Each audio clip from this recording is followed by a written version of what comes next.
Hey, it's Jessie, and it's time for Time for 14. Today we're going to be talking about the teenager's favorite thing to do and a parent's biggest aggravation at times, sleeping. Sleep. Okay, teenagers sleep a lot during the day, and at night they want to stay up. So this has been a moving scale. Again, a lot of things are moving scales. You've noticed I'll refer to that a lot with my 4 teenagers that I've had, because some of them fall asleep easy and some of them don't, and some of them get stuck on their phones, and some of them get stuck on TV, and sometimes even reading a good book. That one warms my heart just a smidge when it's an actual paper book, but that's okay.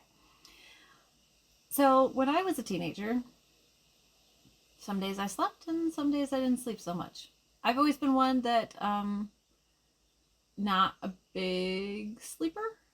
Fall asleep okay, wake up early, pretty much on my own. Overall, now that I'm thinking about it, my mom probably had it pretty good. I should point that out to her. But anyway, that's how I remember it anyway. Maybe she remembers it differently.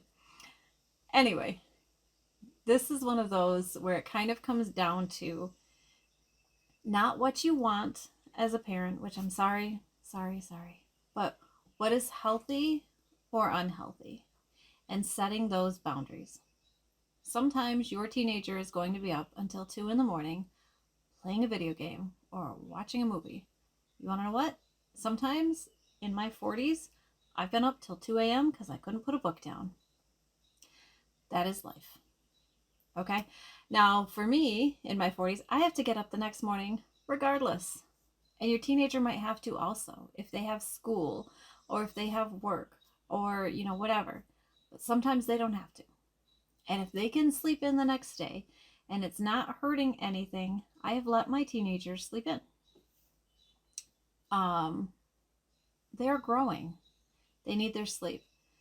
Now, when this becomes a habit, I have had 2 that have had a harder time keeping a healthy bedtime habit. So we've dug in a little deeper. Okay, what are you doing? What can we do to make things better? There are people that have sleep problems. And, I got a book and we've looked at that. Now, my one teenager that had the most problems with that has always had sleep problems. He had night terrors when he was little. If you don't know what those are, look them up. It's not fun. And he sleepwalked and he sleep talked and he still sleep talks. And sleeping is just hard for him. And actually, that one also, when he was a baby, he had his days and nights mixed up. So sleeping has never been easy for this kid. And sometimes as adults, when our kids turn into teenagers, we expect it to magically be boom because they're older now and they should have this together, right? Or I don't know what we think, but it wasn't any surprise that this particular child of mine was having trouble sleeping. It fit. He's kind of par for the course on that one. So we got a book and I gave it to him and I was like, read up on it. Because at that point he's old enough to do that, and I had been suggesting things along the way and different studies that I'd read, and I had tried to help, but at some point they have to take responsibility for it themselves. So figure out how to sleep because you have to wake up. Okay, so then I have other teenagers that just don't want to sleep because they want to play video games or they want to talk to people or they want to whatever. So for them, I'm a little bit harder.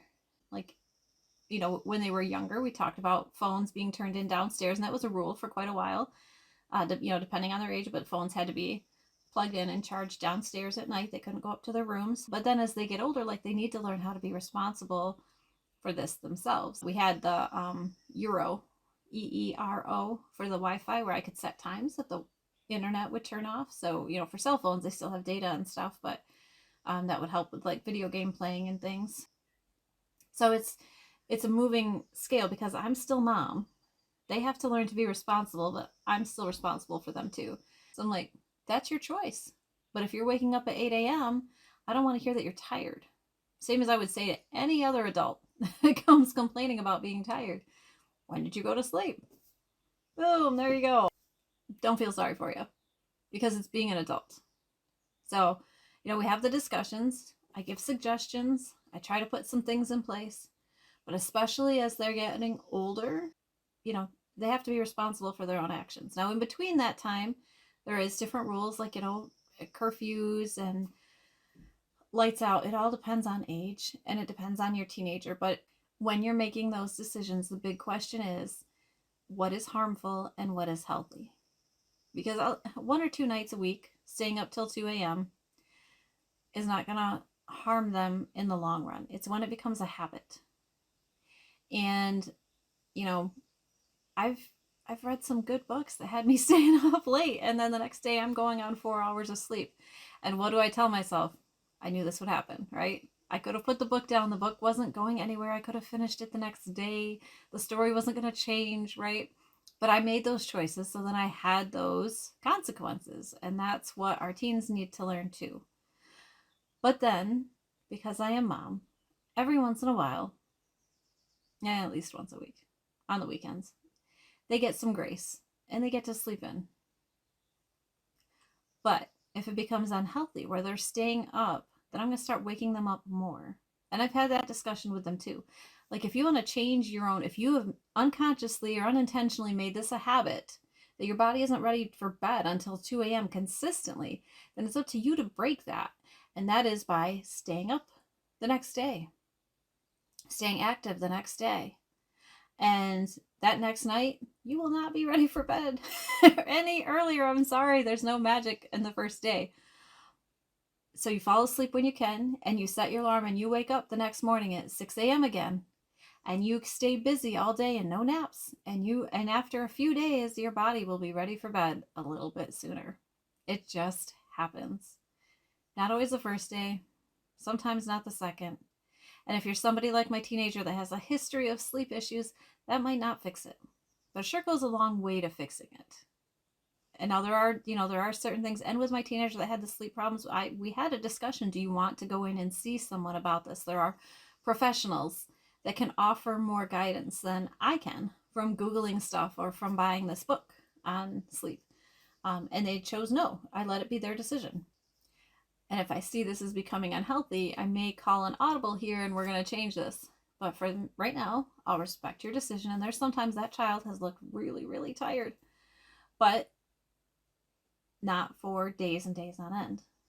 It'll build up. They'll get really tired. They'll sleep really good, and then they'll be up. And it's never gotten to an alarming, completely unhealthy stage. That's where I would step in and it'd be like, I'm sorry, I cannot no longer honor your decisions here because this is an endangerment to you. So let go a little bit of how we would like it to be as parents, that aspect of control that we wish we had, which we don't. I mean, even little kids stay up and turn their flashlights on under their blanket.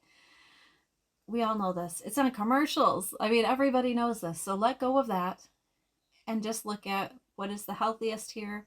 What can we teach them about being responsible, about having consequences for their actions, and about giving them extra guidance or extra, avenues to pursue when they need it. But it comes down to what is healthy and what is not.